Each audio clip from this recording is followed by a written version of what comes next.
Hey, welcome to my channel, or welcome back. I'm Amanda. In today's video, I'm going to be showing you how I made a miniature mailbox out of paper, coffee stir sticks, and some wire.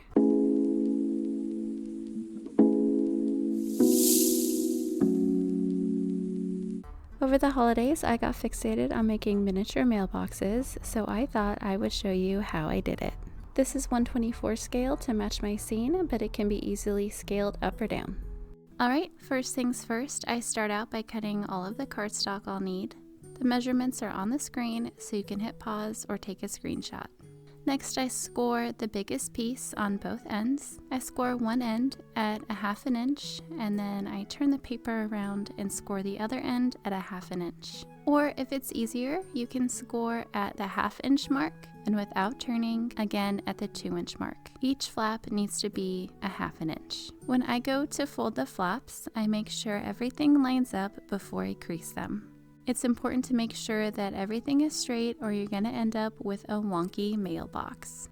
Next, I start pulling the paper through my fingers to loosen the fibers so I can shape this into a dome. I do the same thing to the little strip of paper and then glue it along the edge, making sure it extends past the mailbox. I don't glue it to the flaps because I will be trimming the excess after it's completely dried.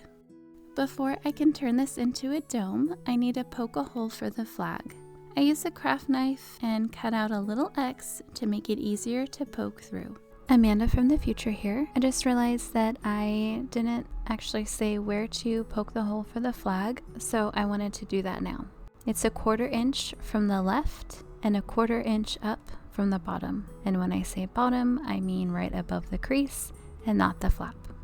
To curl the paper, I'm just using a smooth pen. It's important that whatever you use is round with no texture. I start in the middle and gently pull the paper to one side a few times and then do the same thing on the other end. The quicker you pull, the smoother it will be. The paper is more likely to crease if you go too slow or stop mid-pull. I trim the strip and shape it a little bit more until I'm happy with it. Now onto the flag. I'm going to be showing 2 different ways of putting it together, one using a head pin and the other using wire. I cut the flag out of some cardstock using a craft knife. All the measurements for that are on the screen.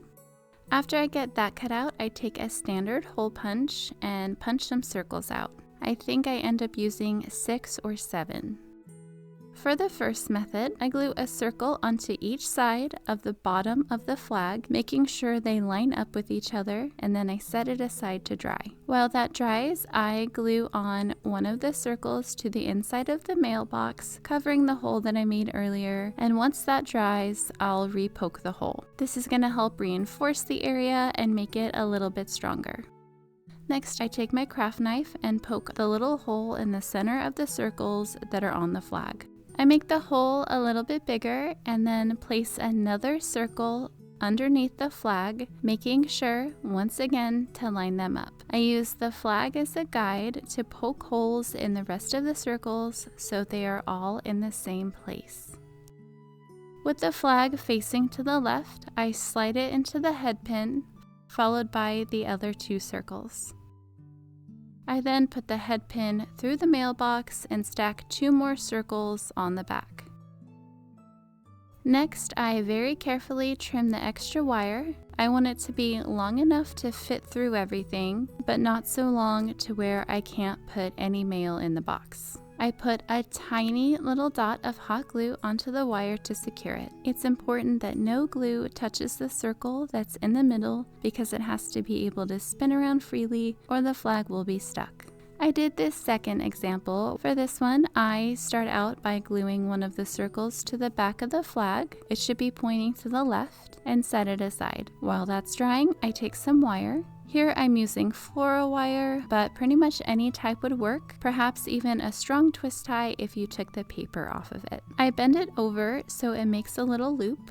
You want to make sure that this is very small because you're going to be gluing it to the back of one of the circles and you don't want to see it. Next, I bend the wire at the base of the loop and I'm left with what looks like a little foot. I put a little dab of hot glue onto the little foot and I glue it to the circle we glued earlier. If you don't want to use hot glue for this, you can use regular glue. That's totally fine. It just takes a little while to dry and you have to hold it up until it does. After that dries, I glue another circle to the front of the flag, making sure to line it up with the other circle. I attach it to the mailbox like I did to the red one. If you don't want to use hot glue for the inside, you could use regular glue, but you need to make sure that you don't use too much and you don't move it for a bit until the glue has dried.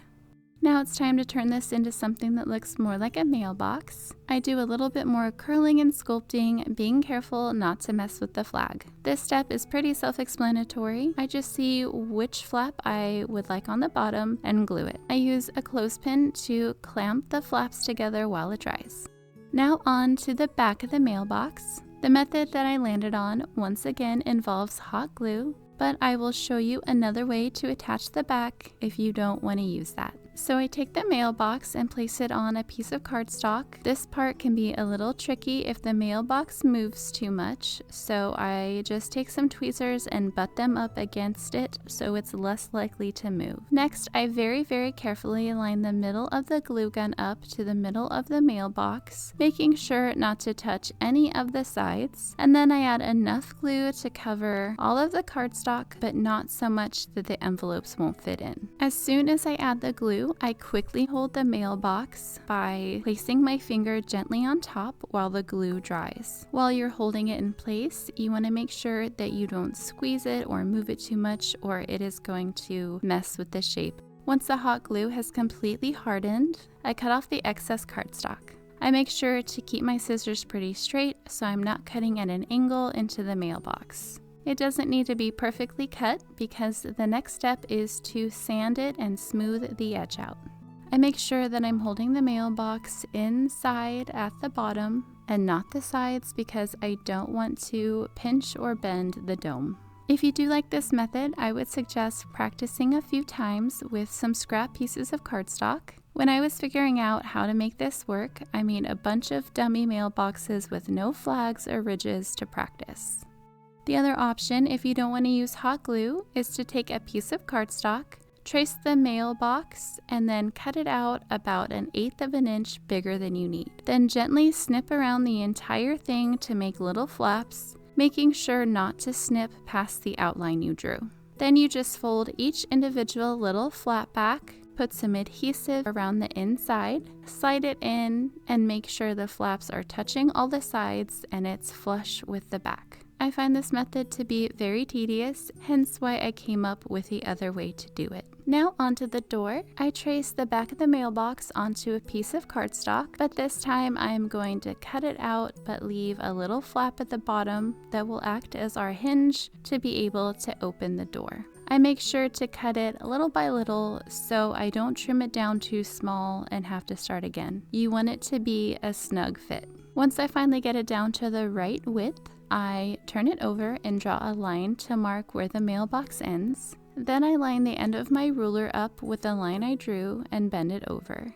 And unfortunately, my head was in the way, but I snipped both sides of the bottom flap at an angle so there's no overhang when I glue it. Next up is the handle. For this, I take a thin strip of cardstock and fold and glue it so it's double layered. The strip I'm using here is excessively long, but I trim it down so the finished measurement should be roughly 3/4 of an inch by 1/8 inch, but this does not have to be exact. For the next step, I want to add some shine to give it a bit of a metallic look. You could use a glossy varnish, Mod Podge, or any sort of paper-safe lacquer. I ended up using clear nail polish. It does darken the paper a bit, but I like the end result. If you're choosing to paint your mailbox, you could also use colored nail polish here, and then you wouldn't have to paint a glossy layer on top. After that's all dried, I crease the little handle at 1/4 inch to create the pull tab. Before I glue it down, I snip off the tiniest little sliver at the top of the door so there's just enough room for the handle to fit when you close it. If there is too much space between the door and the top of the mailbox, it won't stay closed. I glue the long part of the strip to the inside of the door, and then I glue the bottom flap of the door to the underside of the mailbox. Once everything's dry, you should have a perfectly functioning door and little flag that spins around. The door will be a little stiff initially, but it will loosen up over time as you use it more. Now that I'm finished with the mailbox itself, it's time to make a stand for it. I am choosing to use coffee stir sticks for this because it's quick and easy, and the width of the sticks are the perfect size. I cut each stick down to about 2 1/4 inches. Once they are all cut down to size, I glue them in a stack and use rubber bands on each end to hold them together while they dry.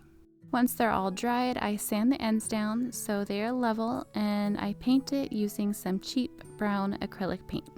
I turn the mailbox upside down and use a decent amount of hot glue on the bottom, and then hold everything in place, making sure it's perfectly straight up and down so it doesn't dry crooked. To make the mailbox stand up on its own, I stick it in a little mound of hot glue, and then while it's still hot, I add some artificial moss to hide the blob of glue. I do eventually add more moss and rocks at the base when I add it to my little scene. As an afterthought, I decided to make a little shelf stopper thing for my flag. I took a 1/4 inch wide strip of cardstock and folded it in half lengthwise. Then I cut it down to somewhere between 1/8 inch and 1/4 inch long. Lastly, I glue one side to the mailbox, making sure it's straight and positioned under the flag, and there you have it. I love how this turned out. I like this project because most of us have these supplies on hand, or they are easily substituted, and it's super inexpensive, which is a huge plus. I hope you enjoyed this video. If you did, please give it a thumbs up. That really helps out my channel. And if you have any questions or suggestions for future tutorials, please leave a comment below. If you would like to see more from me, make sure you hit the subscribe button. Thank you so much for watching. I hope you have a lovely rest of your day, and I will see you next time.